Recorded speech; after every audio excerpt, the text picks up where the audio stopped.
want to put you on the spotlight, sir. Yes, just a few minutes to have a conversation to you and to also put the target in the spotlight. Yeah. What is it going to base on is what you are actually mentioned before, how we need to get ourselves in order, especially Africa, coming together, having our own currency, having our own economy, and building ourselves up instead of tearing ourselves apart. So that would be the main conversation. All right, it's a rolling. All right, so everyone watching or listening, no matter where you are, I really appreciate your time. I have a privilege to be with the people that really makes things happen in Africa. And I will allow them to introduce themselves fully than I can do. But I have one of the great monarchs in Africa, in Nigeria, in Yoruba land, in the house as well. So the conversation is going to be in two ways. I will be giving opportunity to speak in Yoruba, and also, sir, I will give you opportunity to also speak in Zulu or any of the local language, because it's one thing to speak English, but sometimes I want Africa whereby English will not be the means of communication. We're looking forward to Africa where we have African language, where we can speak our own language to address ourselves. But for now, we have this language. There's nothing special about it. It's just that it's the only language that we can use now. But watch out for the time coming that we have African language where we communicate in our own language. So I have this great privilege to have you here, and I'm so excited to have you on the African Portal Radio TV International. I just want you to introduce yourself to the listeners at home, who you are, where you are, and the position you hold in society. Well, thank you very much, my brother. Thank you for having me.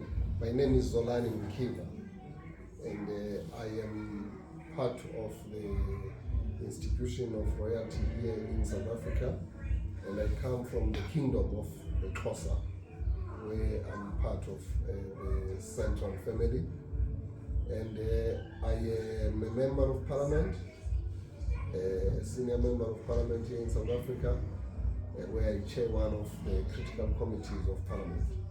I'm also the Secretary General of the Congress of Traditional Leaders here in South Africa, which is the only movement of traditional leaders which represents the interests of the kings, the queens, the princes, the princesses, and traditional leaders in general.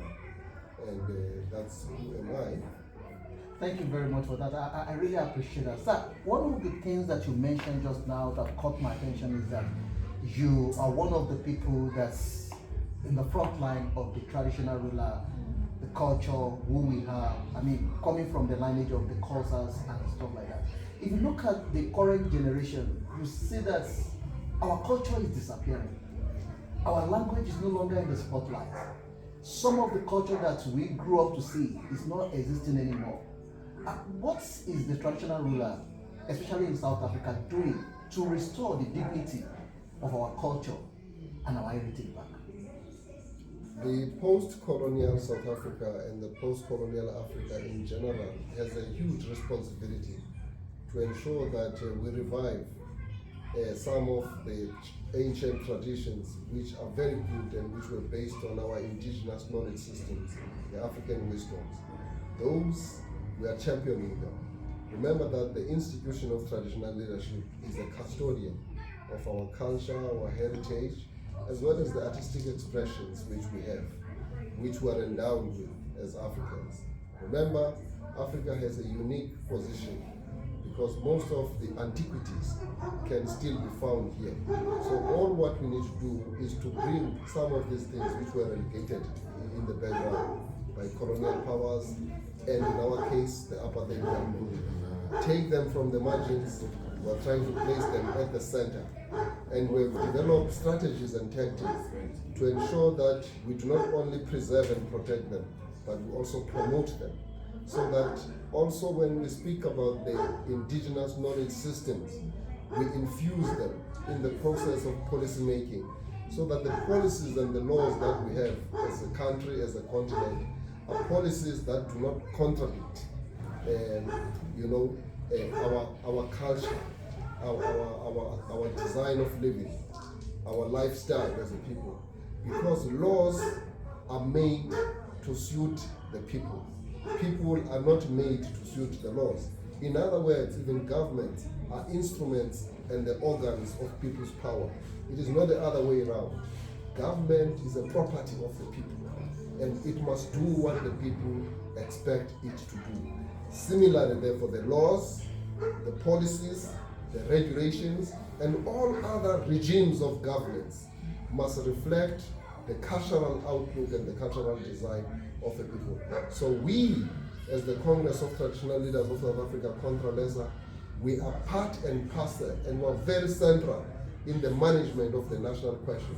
And the national question, as it relates in terms of mainstreaming our culture in the public domain, in the space, so that it occupies the space, because it is our culture that is the embodiment of our own spirituality. And we often say that, Your Majesty, we cannot govern the African countries based on the scientific discourse alone. You need to combine scientific discourse with our African spirituality. And in that way, you are able to encapsulate the manner in which how you should plan, because the planning in itself, it must be embedded on who we are. We mustn't go outside of Africa to go and cut and paste the annual performance plans of Europe or America. Let's craft something which is going to be pragmatic for our own purpose. So this is what we do. And we cannot outsource the function of governance, of giving leadership to our people. So leadership is a responsibility of the institutional traditional leadership in Africa. And to us, the kings in Africa, the queens, the senior traditional leaders, the chiefs, all of them have a responsibility, my leader, to serve and service the people. In Africa, the kings are the servants of the people. They must champion development in the front line. When colonialists came here to colonize us, they were in the front line in defense of motherland. Now that we are a free people, we must also be in the front line to champion the development of our communities. We cannot sit back in our laurels. We must be activists and developmental monarchs in Africa that ensure that we bring the much needed infrastructural investment and infrastructural development in our community. I often say that Africa has a unique position because we are predominantly a rural continent. No one has what we have, but the beauty of that rurality is not to be seen as a curse but as a blessing, because it is our position of strength which we must capitalize on. The only thing that we ought to do is to plan differently from the system that we inherited from the colonialists, which was focused only in urban centers. We have to strike a balance and ensure that there are basic needs. There's running water in rural areas. There's good road infrastructure. There's good connectivity for Wi-Fi, internet, and all the related fourth industrial revolutionary matters. So I am saying, therefore, that Africa must maintain its architecture in the rural areas, because that is Afrocentric. We must build modern houses based on African architecture. And we would not be starting something that has never happened. During the time of Mansa Musa, for instance, he was ahead of his time. If you go to Timbuktu today, you can see that we were quite ahead of all the societies of the world. We were just disorganized by coloniality. All we need to do is to reorganize ourselves and begin a process of decolonization and mainstream our Africanity in our approach and what we do. And the unity of Africans is very key here. It's very key that the different spaces where we are found in Africa, we must know that we have been boxed there by people who had their own interest, not our own interest. All what we need to do is to think out of those boxes and begin to identify areas of commonality which can actually liberate us in totality in terms of how we plan going forward. Because we will never find a way forward in Africa unless we begin to say that these are the key critical areas of importance that we must mainstream policy-wise and policy implementation linked to it. On the finance and the economy, we need to have one economic and finance policy. And that must translate to currency, to even a continental reserve bank, so that we can determine our own continental finance system. We don't need to borrow financial systems elsewhere. We must create our own progressive regime, which works for us, which works for our people, which is going to help us to turn around the lives of our people for the better. Economic policy of all sorts. On the health, we must build a health system which must block even those who are in leadership, who prefer to go outside of Africa to consult doctors elsewhere. Let's build an infrastructure which is fit for purpose, which has capacity internally, which has got all the requisite infrastructure that is required to tackle any illness, early sickness here in Africa. I think we have capacity. We have educated a lot of people who are doctors, who are specialists, but they are elsewhere in the world, because what has happened is that many of our leaders decide to focus outside. Let's strike a balance between private and public health care so that our people will have access to health care, because health care is a right. It's not a privilege. So if we take policies that are like that, then we can move in the right direction. Similarly, the education system, the simple inherited education system that says a class for a student begin in January and ends in December. Who said that we must do a class over 12 months? We are not done ahead. What we are taken through to school to study over 12 months are things that we can do half a year. Let's introduce a different type of approach in terms of syllabus and education. We must not be bogged down by what we inherited. Let's change, let's come up with an education system that is going to work for us. We're endowed with minerals. We need to train geologists, all of those related things that are related to mineral and energy space. We must not employ people from outside to come here. We must build a road network in Africa. We must build flight routes which work for us. If today I want to fly to Nigeria, I have options. One of those options means that I must first go to Dubai before I go to Lagos. It's not right. We can have African airlines wherein we have flight routes which work for us, which work for our people. Our people pay exorbitant prices, Your Majesty. Like I say, if you want to go to Morocco, you have to first go to Europe in order to go to Casablanca or Marrakesh. We must change that. It's been happening for the last 60 years. So those are the key areas for me: finance and economy, health, education. And in education, we must also infuse the issue of language, because language is key. Imagine if, as this generation, we can start now and say, all primary students at a primary level must study Swahili now. We develop a medium of instruction, which is going to help us for all purposes. We're not saying that we must do away with other indigenous languages that we have in our cultural communities. We maintain those because they are part of our culture. But strategically, we must begin to liquidate colonial languages in our space. They must not be the languages of first instance in terms of doing business between Africans. We must introduce our own, and Swahili is the best in this regard.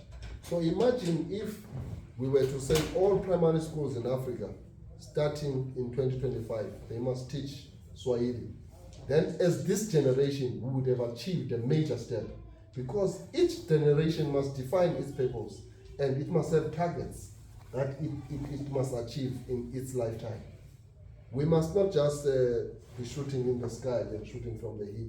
So I believe that if we start a program like that, 25 years later, all those kids that were put them in that program in the whole of Africa will be speaking Swahili. And it is something that we can achieve in our lifetime. This is just one example where we could be setting targets which are very progressive in order to turn around the fortunes of Africa. Thank you very much. I intentionally actually leave you to, because I see there's so much inside you that needs to be poured out. But one of the things that I pick up in what you say is our language. Our language. And before I let you out of my way, I just want you to look at the camera, speak to everyone listening to us all over Africa. I want you to use your whole language to tell them that it can be possible. We can do it. Africa can be together. We don't need to tear ourselves apart. We can be one and achieve the common goal. But yakwethu njengoko senditshilo mna ndinguzolani Mkiva ndiphuma emaXhoseni ndinenkolelo yokokubana singama-Afrika nkolo sisebenzisana siphathisana sithetha ngazwinye singalakha izwekazi lase-Afrika liphumelele liye emagqabini.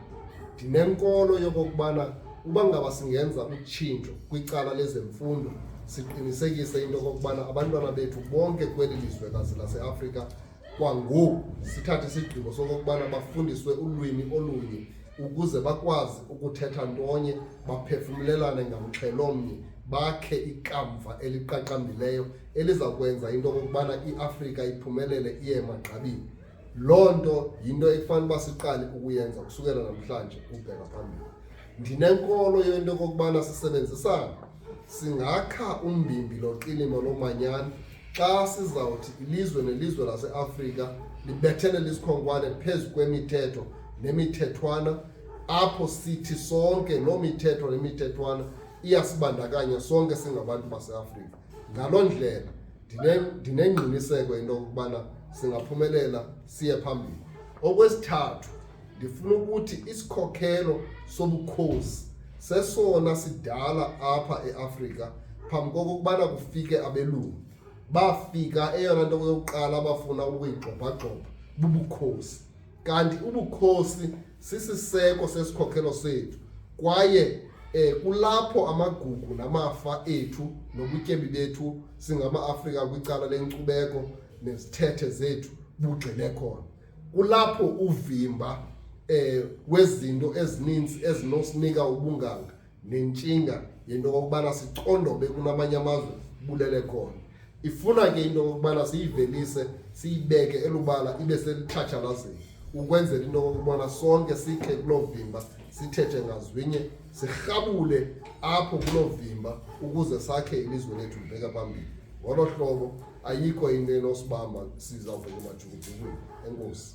Thank you very, very much. That's a very lovely one. Thank you, everyone listening, everyone watching. Thank you so much for the pleasure of your time. That is who we are. That is Africa. It's right time for us to wake up to the reality of the time, and it's the right time that we take our destiny into our own hand and find a permanent solution to some of the problems facing Africa and create a better future for the incoming generation. If this generation fail to do that, it will be too disastrous for the African continent to move forward in the nearest future. I have that privilege to connect with His Majesty, the Elerimo of Erimo. His life here in South Africa, and it has been a very great journey. It was on SABC this morning, and it was a very beautiful interview. And that gave me privilege. I will also give him chance also to speak in Yoruba, especially to advise the Yorubas in South Africa. Those called the Omoni Biniron. The Kabes know what I'm talking about when I say that. That have been becoming something else in the country of South Africa. We need to go back to who we are. We need to go back to Omoluabi context. We need to understand that we are coming from somewhere, and we should not get here and mixed in the midst of this confusing or environment that we think that okay, we can do whatever we want. No, life is not like that. We are the example. We are representing the Yorubas, and the Yorubas people know to be good people. We are not just anyhow people. We have a tracking record. We are coming from a background. So we need to respect that, and we need to always portray that anywhere we find ourselves. Thank you very much for staying back. Let me give Kabesi the opportunity to greet everyone in South Africa, especially the Yorubas, and to all Africa. Èmi ni Aláyélúwà Ọba Ọ̀mọ̀wé Michael Ọdúnayọ̀ Adébọ̀wálé Adéagbo Àjàyí Arówótawáyà kejì ẹlẹ́rìmọ̀ ti ìlú Ẹ̀rìmọ̀ ní ìjọba ìbílẹ̀ Oríadé ní ìpínlẹ̀ Ọ̀ṣun ní agbègbè Yorùbá. Mo wà ní ìlú South Africa, inú mi dẹ̀ dùn láti bá gbogbo èèyàn ọmọ adúláwọ̀ sọ̀rọ̀ pàápàá èèyàn ọmọ Yorùbá. Ẹ rántí pé ọmọlúwàbí ní gbogbo àdúrà lákọ̀ọ́kọ́ pé gbogbo yín akéré oko délé.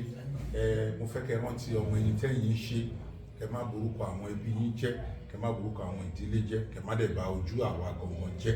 Ọlọ́run á dẹ̀ fún yín ṣe. Ọmọ tó bá jẹ́ ọmọlúwàbí kò ní bá wọn jalè, kò ní bá wọn ṣe ìpáǹle, kò ní bá wọn lọ́wọ́ sí pé wọ́n pààyàn àbí àwọn kó máa ta ògùn olóró àbí gbogbo oríṣiríṣi nǹkan tí ò ṣe é fẹnu sọ. Mo ní ìgbàgbọ́ pé kì í ṣẹ̀yìn lè ṣòro àwọn nǹkan báyìí. Tó bá jẹ́ bẹ́ẹ̀ náà ni ẹ yọra yín sọ́tọ̀. Ẹ jẹ́ kán rí pé ọ̀tọ̀ lẹ wà, pé èèyàn gidi ní àwọn èèyàn tó jẹ́ èèyàn wa. Tá bá wò lóyìnbó, àwa la kọ́kọ́ débẹ̀ ta ló ń kàwé ń bẹ̀. Tẹ́ bá wo káàkiri nǹkan tó rántí wa fún nìyẹn pé a ṣe báyìí. Kán tó gbòmìnira nílẹ̀ yìí, ó ní iye wàhálà tí a ṣe nílẹ̀ Nàìjíríà, iye owó wa tó fi bẹ̀ láti ràn wọ́n lọ́wọ́. Bẹ́ẹ̀ náà ṣe wà ń bì, kẹ́ wà ń bì. Wọ́n ní téèyàn bá wà nílẹ̀ Rome kó ṣe bí àwọn ará Roma, kẹ́ try láti kẹ́ jọ. Mo bẹ̀ yín ni, mo rọ̀ yín ni wípé ẹ má ṣe nǹkan tó yẹ pé ojú á tì yín láti sọ pé ẹ̀yin lẹ ṣe. Nǹkan tẹ́ bá ti ń ṣe tó bá ti jẹ́ pé kò ṣeé fetí gbọ́ àbí kò ṣeé ká mọ́ yín lọ́wọ́, ẹ jọ̀ọ́ ẹ bá wa yọwọ́ kúrò ńbẹ̀. Láṣẹ Èdùmàrè ẹ̀ní gbé sájò. Ìlú Nàìjíríà náà ṣì máa dájú bó ṣe wà yìí lọ. Ẹ̀yin gan á gbé nǹkan rere ṣe. Ẹ jẹ́ kán dẹ̀ rí ipa yín. Odò kì í ṣàn kò bójú wẹ̀yìn. Odò dẹ gbọ́dọ̀ gbàgbé orúnsùn ẹ̀. Ẹ jọ̀ọ́ ẹ má gbàgbé orúnsùn yín. Ẹ rántí ibi tẹ́ ẹ ti wá, ẹ nawọ́ sí wọn. Bẹ́ẹ̀ bá ṣe ń rí nǹkan ṣe ń bì, ẹ máa nawọ́ sí wọn. Bó jẹ́ ilé ìjọsìn ni o, bó jẹ́ inú ìlú ni o, ibikíbi tó bá jẹ́ yàtọ̀ sáwọn òbí, ẹ máa nawọ́ sí wọn. Ẹ jẹ́ kán rí ipa nǹkan tẹ́ ẹ ń ṣe ń bí. Ọlọ́run á dẹ̀ ràn yín lọ́wọ́. Ẹ ní ṣíṣe o. Korogodo ayé kò nílò fún yín jó. Gbọgbọrọ báyìí lọ́wọ́ yọjọrí yọjọ ta yín lọ. Tí ibi táyé bá ti ń bá wọn ná owó, Ọlọ́run jẹ́ kẹ́ bá wọn nájú. Ṣùgbọ́n owó ìfọ̀kànbalẹ̀, owó tútù lọ́lọ́run máa pèsè fún yín. Kì í ṣe owó tẹ́ máa ní jẹ́ pé ẹ̀yin lè sùn lóru àbí owó tẹ́ máa ní tó máa fìbọn wá yín kiri. Ẹ ní fìbọn pa yín, wọn dẹ̀ ní fìbọn pa yín náà. Ẹ jọ̀ọ́ mo bẹ̀ yín ni, mo dẹ̀ rọ̀ yín ni. Ẹ jọ̀ọ́ ẹ ṣe jẹ́jẹ́, Ọlọ́run á ràn yín lọ́wọ́. Á dáa fún yín o. My special greeting to all Nigerians, specifically those of Yoruba origin. I urge you to be of good behavior, to obey the laws of the land wherever you are. When you are in a foreign country, you follow the law. When you are in Rome, you do as Romans. I will not be happy to hear you engage in any form of criminality or illegal operation or things like that. Please remember the home from where you have come, and always try to remember to stretch a hand to support whatever they are doing at home, to ensure that your name is said. And remember that whatever you do, the consequences or the benefits are there forevermore. I do not pray that your children will suffer consequences negatively of your own actions. So I urge you to please be of good behavior and keep and follow the laws of the land. It shall be well with you. No evil shall befall you. You shall never come against any evil. Whatever evil plans are being worked out against you shall never prosper. And I pray and release the blessings of God from the four corners of the earth into your life. And so shall it be. Sure. Thank you very much, Kabiyesi. That is a very lovely one coming to Kabiyesi, to all the Yorubas and all the African citizens. And that is a great, beautiful one. But Kabiyesi, before I let you go, sir, I like the collaboration. I'm so excited that we just make a very great example here by transfer the culture in dressing of the Yoruba into South Africa. I'm so happy to see my chief dressing in Yoruba attire, looking so great. And I'm so glad. Kabiyesi, what are we doing in this way to make this more bigger than this, to transfer the culture within the Africa, especially the Yoruba, to Zulu, to Xhosa? What are we doing? First of all, this gentleman is what we call a Omoluabi. He's adopted as a Yoruba man, and I'm saying that today. He's an Erimo indigene adopted. This gentleman, Zolani, has looked after me years ago.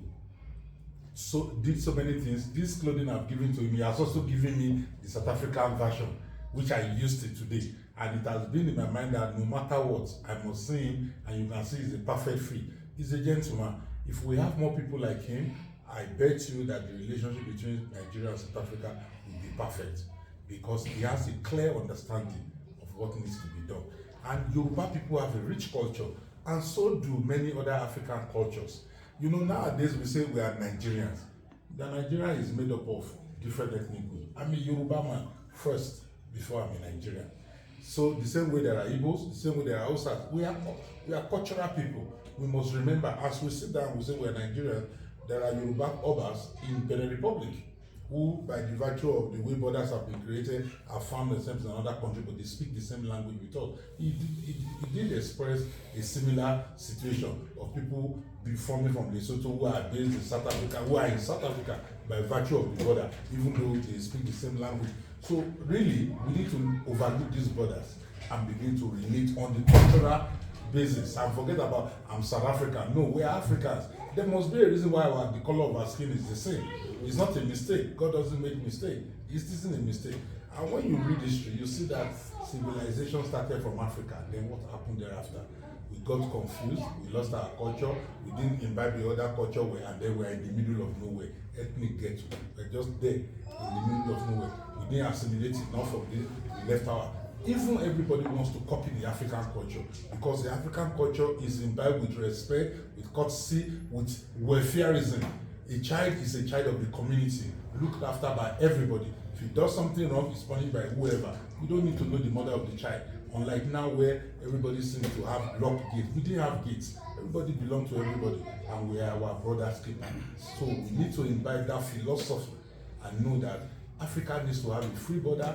Africa needs to relate with one another, and Africa has enough natural and physical human resources to be able to achieve whatever. Imagine a small country going to China, trying to sign a bilateral agreement with a country of 1.3 billion, and you are less than 600,000. Well, you are going to be at a disadvantage. But if the continent, we can pull together our needs. If you need this, everybody who needs X, Y, Z, they put it together. Where would we get it? We have it. And remember, like in my community, we have large and vast cocoa plantation. We plant rice, we do all that.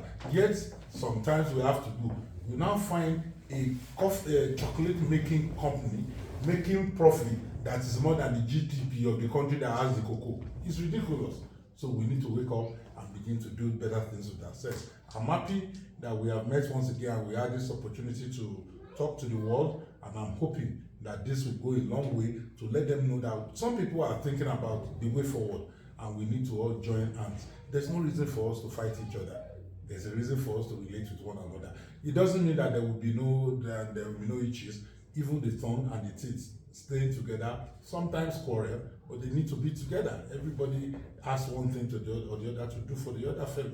So we need to understand that wherever we go in the world, he's my brother, and that's the way I see him. I've spoken to him about him to so many people. Everybody has been itchy to meet him because he took me in, and the same way I've adopted him, and that's what we need to be doing. So I wish everybody well, and I wish the best of luck to all of us. Thank you very, very much, sir. I really appreciate that. Thank you so much for giving us this opportunity to have this conversation with you. And I believe that it's going to be a way forward for the continent of Africa and for every citizen of Africa.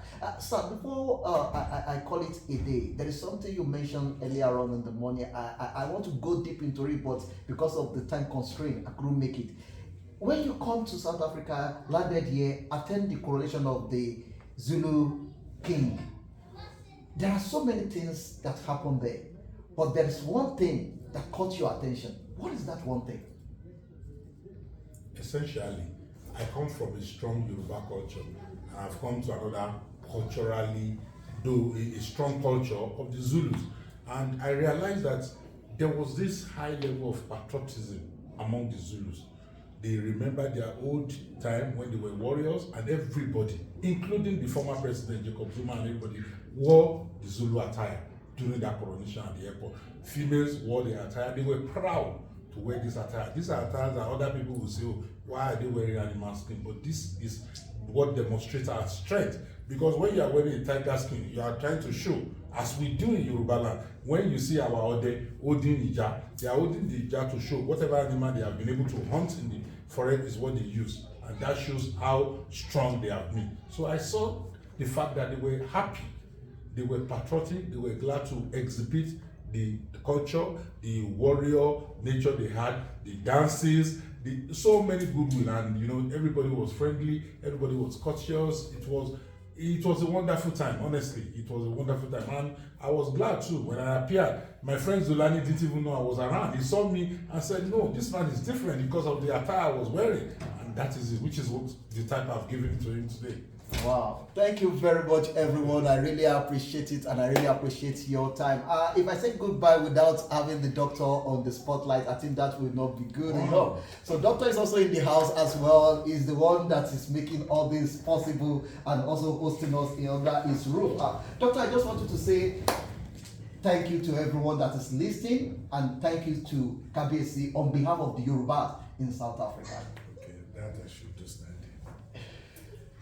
On behalf of the Yorubas in South Africa,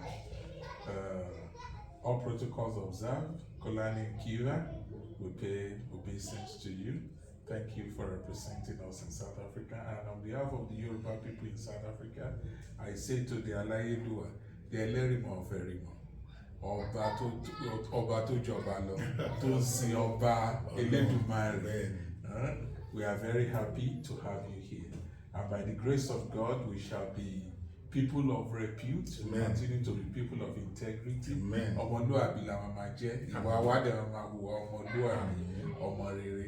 Gbogbo ẹ̀yin tẹ́ ń wò wá lé, a dúpẹ́ lọ́wọ́ yín pé ẹ wà pẹ̀lú wa lórí ètò yìí. Kò ní sú yín, kò ní rẹ̀ yín. Àárín yín níwòye àmọ́dún.